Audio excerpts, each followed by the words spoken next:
if you look at it from the point of view of the 90th minute, 1-0 up, it's a bad draw. If you look at it from the perspective of 25 minutes into the game, down to 10 men, one of your new signings sent off, nothing really clicking in the first half, just not looking particularly fantastic there, then it's a great draw. Like, it just depends on how like what perspective you want to take with it. I think on the whole, pretty happy with taking a point off a team that made the semi-finals last year, particularly given that the Phoenix, I mean, the 10-man thing, obviously, but even beyond that, the Phoenix are slow starters, and we know this. Like, it's been a theme of their last few seasons, and it goes a lot further back than that. They tend not to win in the first week of the season. They tend not to win very often in the first 6 weeks of the season.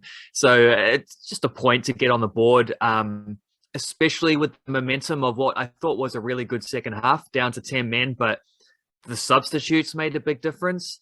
And that was a big emphasis of Otele and the transfer market over the, like, between the seasons, was because I just got this enduring image of the finals game that they played last year against Western United, I think, knocked them out. And they were down a goal. They were playing quite well, but they just couldn't create the final chances to get back into it. And there was just an image of, like, I think Gary Hooper, David Ball, and Gail Sandoval all sitting next to each other on the bench because they'd all been subbed off. It just, like, wasn't working. And then when it wasn't working for those guys, the difference in that season was, let's sub on, like, Ben Old and Oscar Van Hattem in their first proper seasons at this level. It's a lot to ask. So an emphasis was made on, like, let's get a squad where there's more players, like more top players that deserve to be in a starting 11 than can actually fit in a starting 11. A, that covers you for injuries. B, that means competition for places. C, that means 55, 65 minutes into a game, it's not working very well. Things just aren't quite happening for you. You've got game-changing talent on the bench to be able to alter things. And I think that's what happened. Ben Wayne came on, Clayton Lewis came on, Ben Old came on, and Callan Elliott came on. Those four guys, all Kiwis fellas. It was a fully New Zealand bench. And they changed things. They helped. They gave the Phoenix a bit of a shot in the arm when they needed it. Lewis played an excellent ball in leading to the goal. Wayne was the one who finished it off. Like, that's all positives. I thought Steven Ugarkovic had a brilliant second half. New signing Costa Barbarouses was sneakily effective. I think a bit of a quiet one from him, but even when he's having a quiet one, like, you see the work he did defensively, especially in the first half, because he's the guy, like, Jan Suss was the right winger. Jan Suss gets sent off. Who drops into the right wing to cover for that spot for the rest of the game? It's Costa Barbarouses. Like, he does that job. So I think there's a lot of stuff to build from. That's a good Adelaide team who score a lot of late goals, and they scored another one here. It's a shame. A 1-0 win obviously would have been a lot better than a 1-1 draw, but, like, positives moving forward into the season, there's plenty of those. Is it a 4-sub situation now? I think it's 5. They just didn't use another one. They could have, they didn't. From 3 subs. Is that just the A-League, or is it every football? It's sort of league by league basis, but most of them are doing 5 subs these days. They just changed it when the pandemic came around, just because lots of games were having to be played in catch-up times because of postponements and stuff. So it just kind of became a thing. FIFA said, well, you can use 5 if your league, like, allows it. So yeah, the A-League seems to still be doing the 5 sub rule. National League stuffs here are doing the same as well. That's pretty helpful for the Phoenix because they've, as you said, they've got more depth, so then you can they finally got a bench worth using 5 subs off. Yeah, like, it actually seems beneficial. And what you're saying about Costa Barbarouses, because I was watching him closely and he was just everywhere. It seems like, because I'm thinking about the World Cup for the Kiwis, and you need players who are capable of doing everything at a high level in a tournament format. And I think Costa Barbarouses is one of those players where it's not necessarily going to matter if he has to plug a hole somewhere else. He can do that job as well as whatever job he's best at, which seems to be like a supporting striker type of role. When you've got 11 men on the park, you have Barbarouses buzzing around the lead striker. Not sure, can't remember his name. Oscar Zavada Savara. So slash Ben Wayne.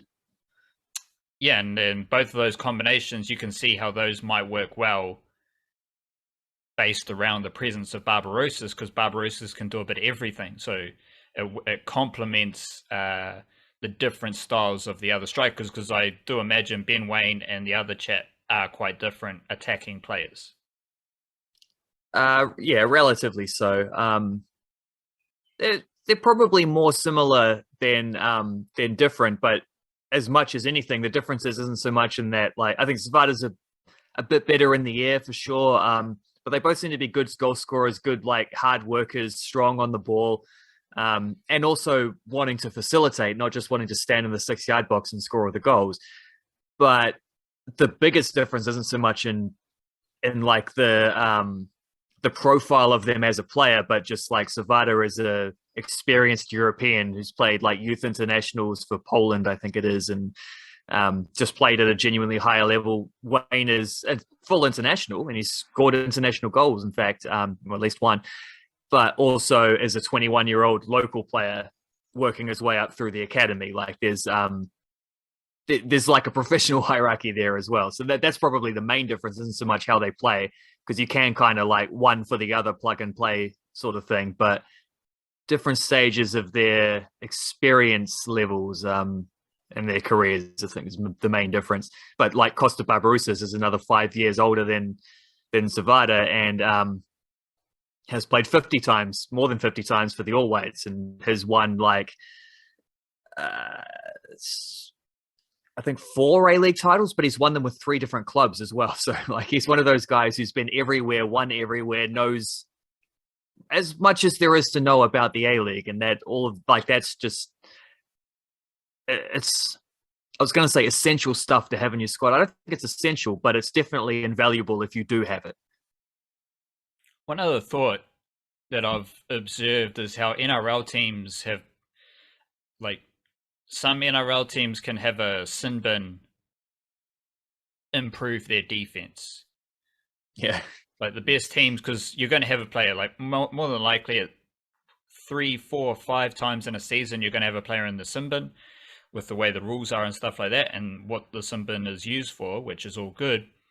And then you're going to be defending with 12 players on a rugby league field, and there's little tactics you can do. You can, obviously, a lot of teams defend with the fullback and the line, and you can kind of manipulate your defense to absorb the pressure when you're a man down. Is there any kind of takeaway or learning from how the Phoenix played with 10 men on the park and what they did? Because yes, they did concede a goal, but they only conceded 1 goal against a pretty good Adelaide team. So they're obviously doing something right, being 10 men, being 1 man down on the field with 10 men.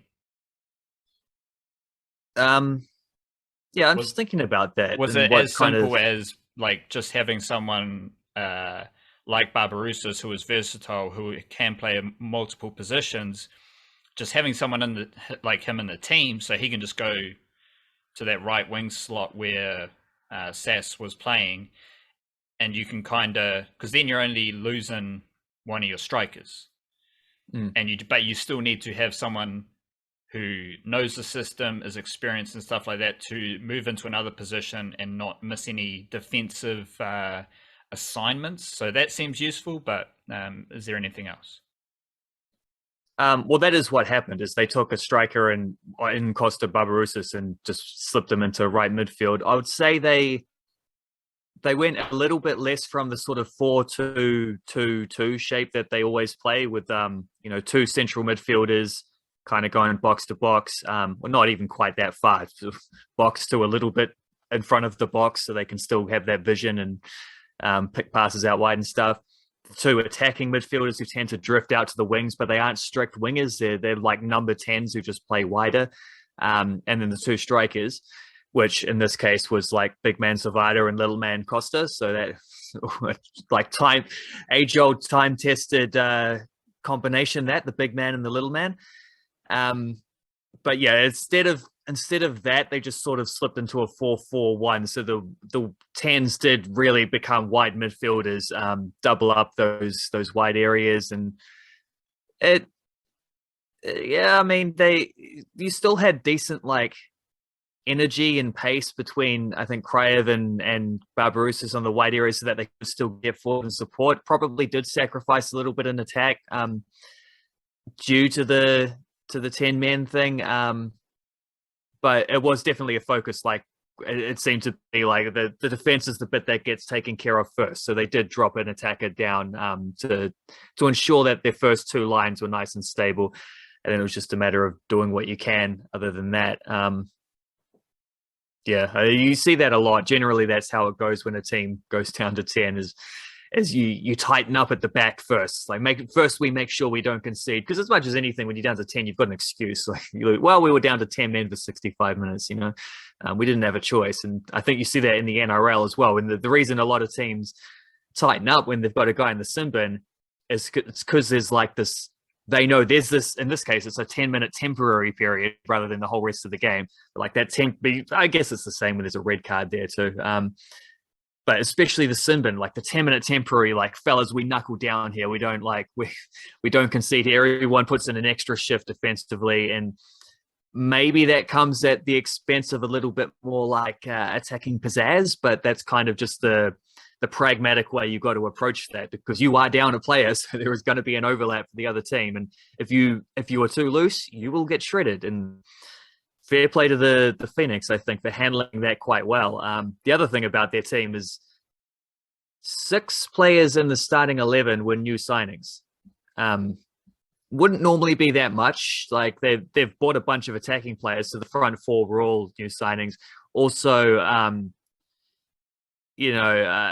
Sam Sutton was injured and Lucas Moregas came in at left back for him. I think Ugarkovic would start with Clayton Lewis anyway, but Clayton Lewis not being there and Pennington having to step in as a backup maybe exposed that midfield a little bit in the first half, and particularly less so in the second, partly because Lewis came on and looked very good. And I think that Lewis-Ugarkovic partnership is going to be something pretty handy, potentially a strength of the squad. The other point I was going to make, just because we're talking about Costa before, is I hadn't thought about this until just now when I was thinking of that 4-2-2-2 formation, which Ufuk Talay brought over from being an assistant at Sydney FC. And Costa Barbarouses played for Sydney FC.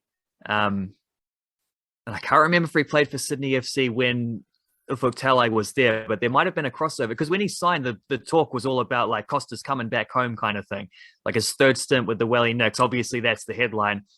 But Ugarkovic specifically said when he signed, I wanted to work with Ufuk Talay. I like this guy. He reached out to me. I'm impressed by the football that his team plays. I wanted to be a part of that. I'm just trying to think if Costa Barbarouses overlapped with Talay as well. He might well have, and that could also be a factor, A, in him signing, but also B, in the fact that he knew what to do when they went down to 10 men. Like he knew what the adjustment was going to be, because he's played in the system before, potentially. Well, he's definitely played in the system before with Sydney, whether he's done it with Talay or not. So, another factor there is it's not just a factor of experience and like having done that, but it's just experience in general. A player who's been around and done a few things is going to have been involved in situations where they've had to do this kind of thing before. So good old Costa. I think maybe he's one of those guys who it seems like a lot of the work he does goes under the radar, and he might, like, I can see him getting criticism if he doesn't score as many goals as people expect. And I've seen people saying he didn't do that much in the Aussie Cup games. I thought he did heaps in the Aussie Cup games. It's just he's not the goal or assist guy necessarily. He's like the work that builds up towards that kind of thing. He did actually get the assist for the Wayne goal because it was his shot that was saved that Wayne followed up. But yeah, I think a lot of Costa's work goes underrated for sure. And that, just trying to piece all these ideas together and get back to the 10 men on the park thing.